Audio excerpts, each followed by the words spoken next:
Voici l'ensemble des outils nécessaires à la réalisation de votre projet. Dans cette vidéo, nous vous présentons le processus d'installation de la pierre Ledge Cobblestone. Cette même technique de pose peut se répéter avec les produits suivants: Ledgestone, Cobblestone, Limestone, Fieldstone et tout produit pouvant être utilisé à l'extérieur selon nos recommandations. Pour débuter, il est important de mesurer la surface à couvrir afin de déterminer le nombre de pierres requises. Pour ce faire, multipliez la hauteur par la longueur du mur. N'oubliez pas de soustraire la surface des éléments qui ne seront pas couverts par les pierres. Pour poursuivre, installez les panneaux de béton léger. Assurez-vous de les fixer solidement contre le mur à l'aide de vis à béton telles que présentées dans cet exemple. Il est essentiel de visser le tout directement dans les fourrures aux 16 pouces à l'horizontale et aux 12 pouces à la verticale, dans le but d'obtenir une installation adéquate.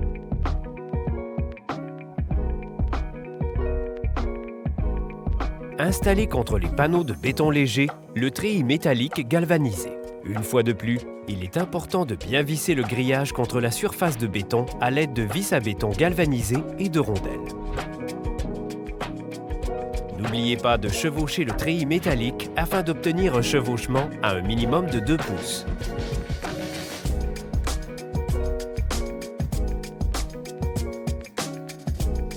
Au besoin, coupez le treillis métallique à l'aide de cisailles. Préparez votre mortier pré-mélangé de type N en suivant attentivement les instructions du fabricant. À l'aide d'un malaxeur, mélangez le tout jusqu'à l'obtention d'une substance uniforme et une constance malléable. Un bon indicateur qui vous permet de savoir si votre mortier est prêt est le fait que celui-ci adhère à la truelle. Utilisez la truelle à maçonnerie afin d'y appliquer le mortier sur l'ensemble du treillis métallique. Celui-ci a pour objectif de rendre la surface solide et durable. Le fait de couvrir le treillis métallique à l'aide du mortier est suffisant. Il n'est donc pas nécessaire d'appliquer une grande quantité de mortier sur le treillis. Pour un résultat plus naturel, nous vous recommandons de mélanger les pierres provenant de différentes boîtes, de manière à obtenir une meilleure sélection de formes et de couleurs. Afin d'offrir une bonne adhérence aux pierres contre la surface, il est recommandé d'utiliser un mortier pré-mélangé à base de polymère de type Mason Bound 400, spécialement conçu pour la pierre collée Pierre Royale.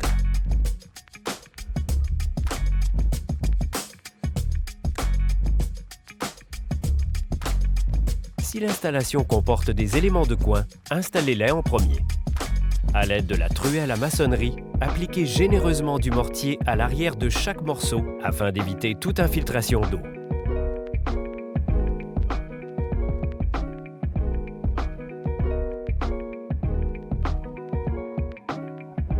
Pour un fini plus naturel, évitez de tailler les coins, de là l'importance de les installer avant les morceaux plats. Dans chaque modèle, les coins sont en forme de L. Il est donc impératif de les installer en alternance petit côté, long côté, afin d'éviter un joint en continu à la verticale. Appliquez une pression suffisante pour que la pierre adhère bien au mortier. Le mortier prendra forme autour de la pierre. Cet exemple démontre bien l'importance de travailler avec un bon mortier afin d'éviter les décollements. Lorsque les éléments de coin sont en place, installez les éléments plats aux extrémités vers le centre du mur. Pour un meilleur résultat, les joints doivent être le plus uniformes possible et être d'une largeur moyenne n'excédant pas un demi-pouce. Les pierres peuvent être taillées au besoin pour obtenir des joints uniformes.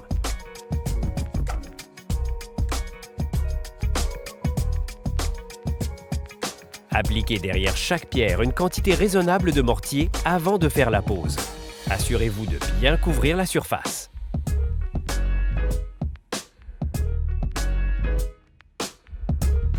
Préparez à nouveau du mortier afin de pouvoir faire les joints.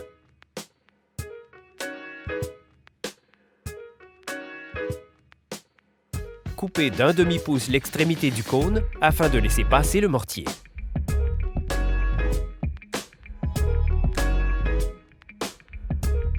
Afin de faciliter l'extraction du mortier, assurez-vous d'avoir un mélange adéquat tel qu'indiqué sur le sac. Celui-ci devrait être ni trop liquide, ni trop consistant. Remplissez les joints de mortier à l'aide du cône à maçonnerie.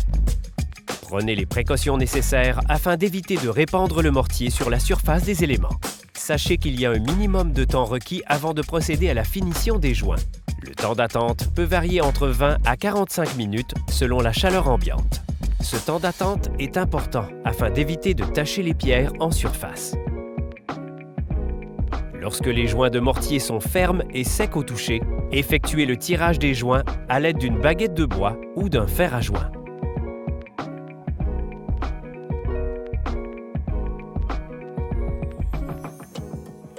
Dès que le mortier est suffisamment dur, balayez ou brossez la surface du nouveau parement.